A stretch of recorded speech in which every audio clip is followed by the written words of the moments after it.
Hi, friend. Have you ever thought about how your bio could be used to introduce yourself as a yoga teacher? Because you've put so much work crafting a perfect bio that describes you to a stranger online, but then when we're at a networking event, or better yet, even at the coffee shop, and simply bump into someone who asks the question, "What do you do?" we don't give it much thought. So that's what we're chatting about today. How to use that perfectly crafted bio to help you introduce yourself in any situation that will help the person know exactly what you do. Because when they know this, they can know how they want to work with you or refer you to others. Welcome to episode number 8 of the Marketing Yoga with Confidence podcast. I'm your host, Amanda McKinney, a marketing coach who serves up your next best step with encouragement and enthusiasm. I love the career I've cultivated, and here's just one example of why. I want to give a listener shout out to Allison Russell. She left a review on the podcast and said, "Each time I listen to this podcast, I feel inspired to take action in my business. Amanda's friendly voice makes me feel like I'm chatting with a friend over coffee and brainstorming ways to grow my biz. Thank you, Amanda." Thank you, Allison. This is the best compliment I could receive because that's what I aim for in these podcast episodes. I want it to feel like a conversation, but that you can walk away and take action too. So keep going, Allison. I'm cheering you on. And thank you for leaving a review. This is the best way for me to hear from you as a listener. So if you get anything from this episode, jump into your podcast app and leave a review. I hope to be giving you a shout out next time. This episode is brought to you by my group coaching program that I co-host with the amazing Shannon Crow. She's the host and creator of the Connected Yoga Teacher podcast and has become a dear friend of mine.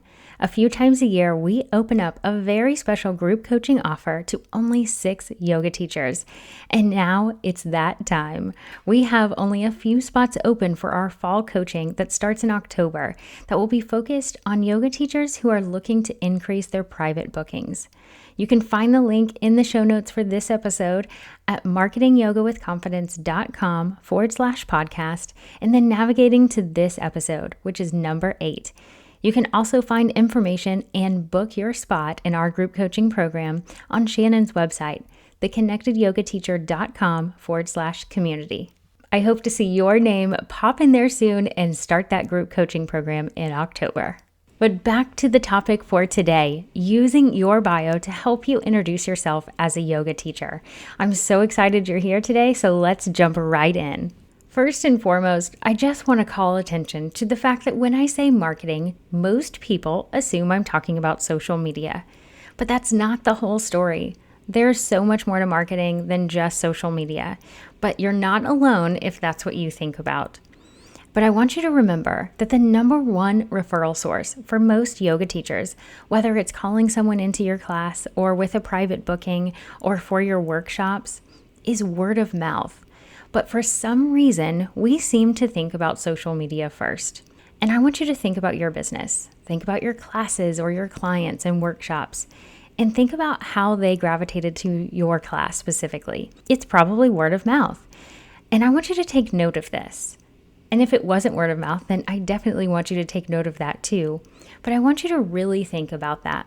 Word of mouth can definitely mean in-person conversations, but it can also mean online too. Because think about this. How did you hear about me or this podcast? Most likely, someone told you about it, and they probably told you about it online. There's a chance that you saw an ad or a post of mine on social media, but most likely it was word of mouth from another yoga teacher friend. And I want to remind you that while I do have some local yoga teachers that I work with who are in the membership or I work with in a group coaching capacity, it's not the majority. The majority are from completely other places. So it's most likely online where someone had a word of mouth, meaning they shared my podcast or my name with someone else. So word of mouth is anyone sharing about you or recommending you to someone else.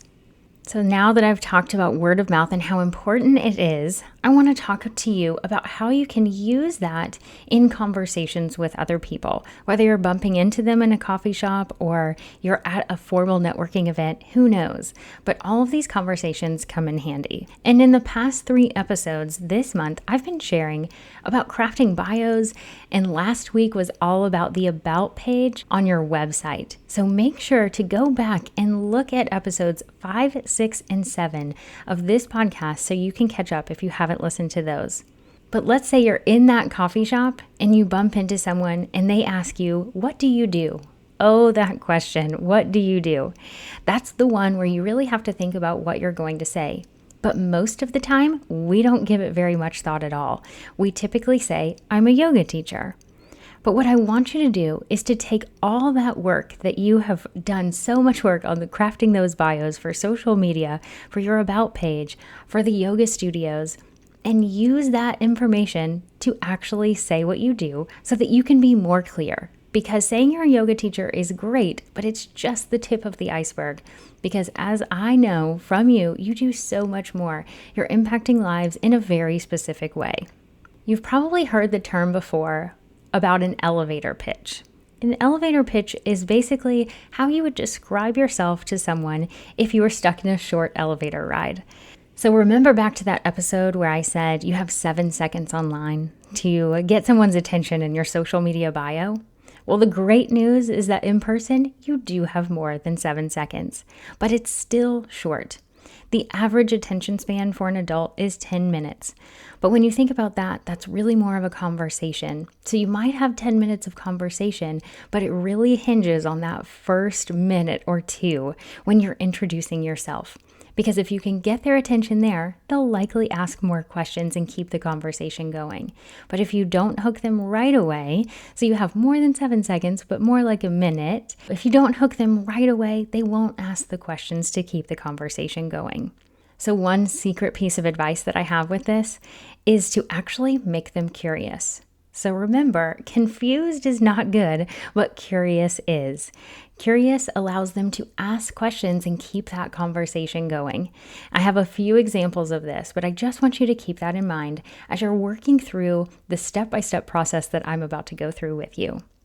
Step number 1 is starting with your title. So that's the "I'm a" fill in the blank. So here's some examples. You could say something like, "I'm a private yoga teacher. I'm a children's yoga teacher. I'm a back pain yoga teacher," or a restorative yoga specialist, or a hip hop yoga fanatic. The ideas for titles are endless. So I want to share a little bit about my journey with my title. You've probably heard me say this before if you've listened to my podcast, but it's worth repeating because it's so important to know that this, just along with everything else in marketing, is a process. So likely the title that you pick today, because yes, I do want you to pick one today, might not be the one that you land with for a long time. So here's my story. When I first started my business, I said I was a marketing consultant.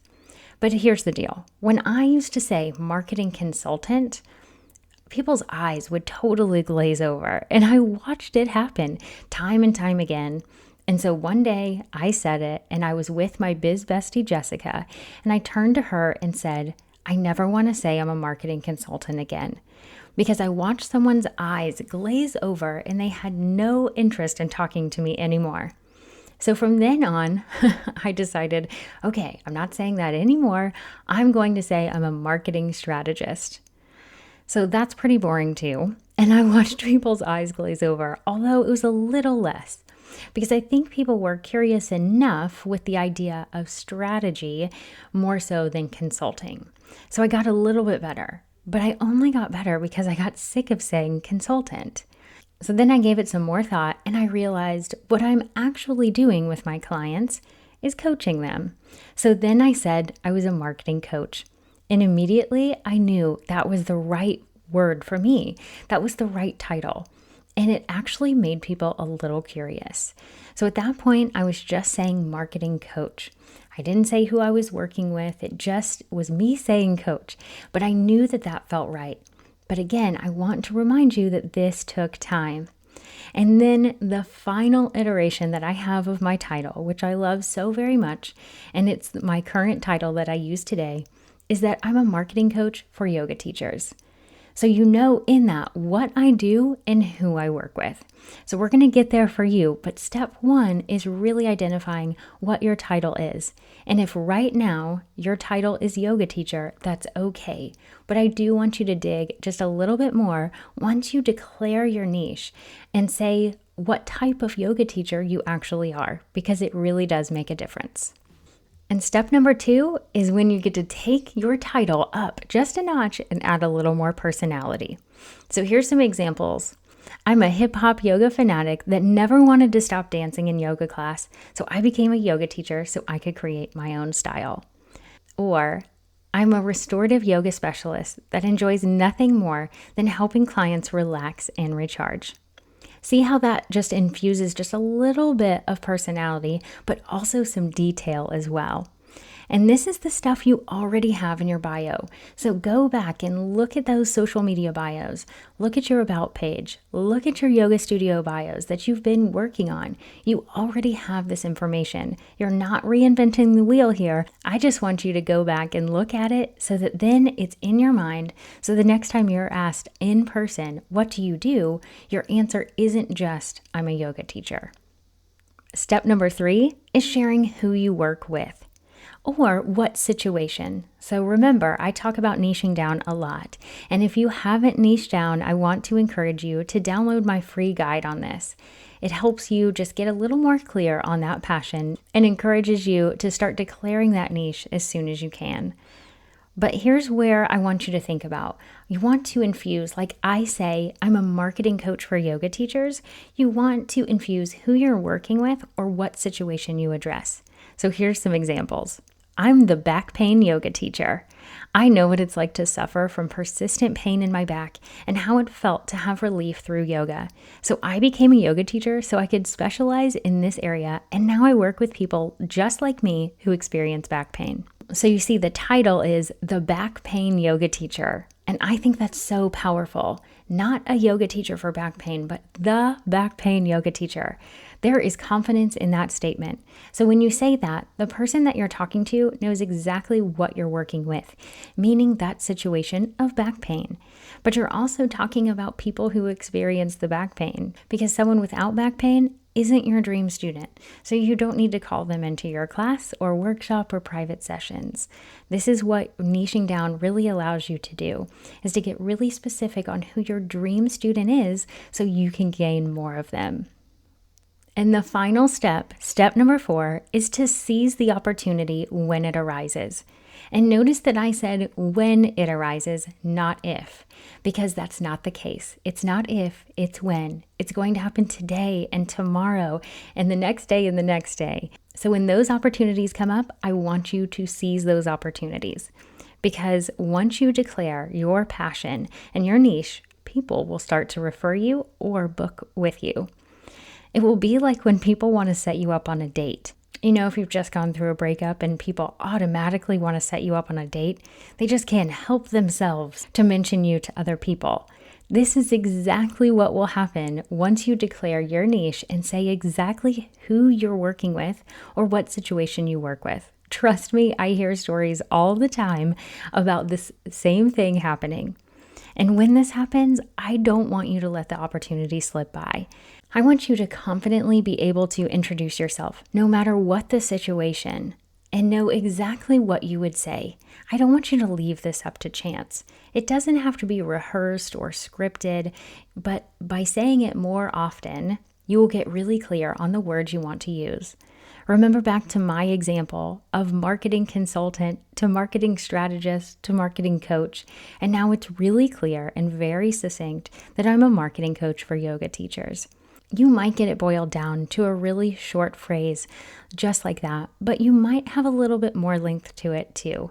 Remember, in-person conversations or having a conversation online, you've got a little bit more opportunity with time than you do in your social media bios. So make sure to infuse that personality and really explain what you want to do. This is your opportunity. You are absolutely in control of your title and the words that you use when you introduce yourself. So put some thought behind them and then start talking. That's the thing. So when these opportunities come up, I want you to be able to, like I said, confidently introduce yourself, but also know what your next step is with them. I want you to keep the conversation going. I want you to give them your business card. I want you to share your website with them or your Instagram or Facebook account, whatever you're driving traffic to. I want you to know that next step. And then I want you to listen, to genuinely listen to the person.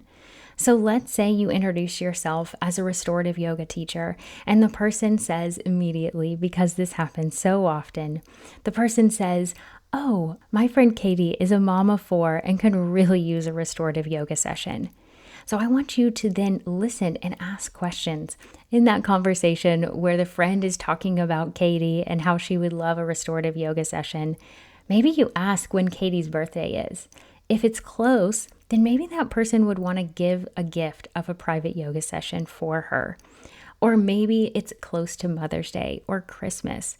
Seize these opportunities and really see if the person talking to you, even if they don't need what you're offering, if they come up with someone who they just want to refer you to, I want you to keep that conversation going and seeing how you can connect with that person.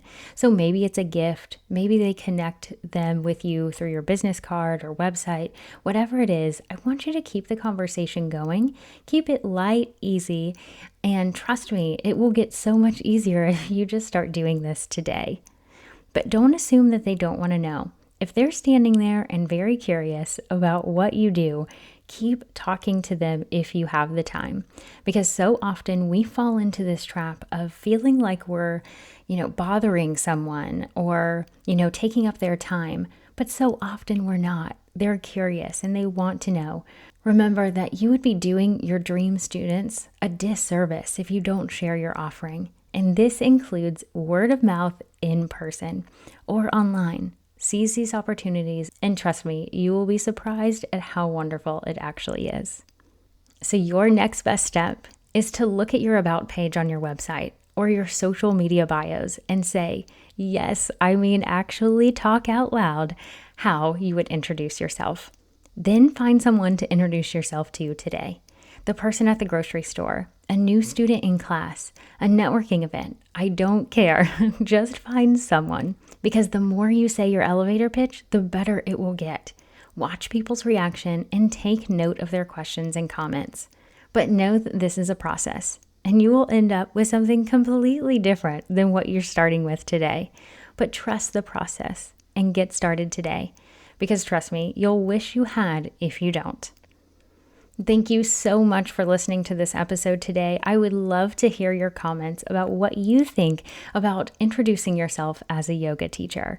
Until next time, give yourself permission to introduce yourself with more than just your name and grace along the way. Talk to you soon.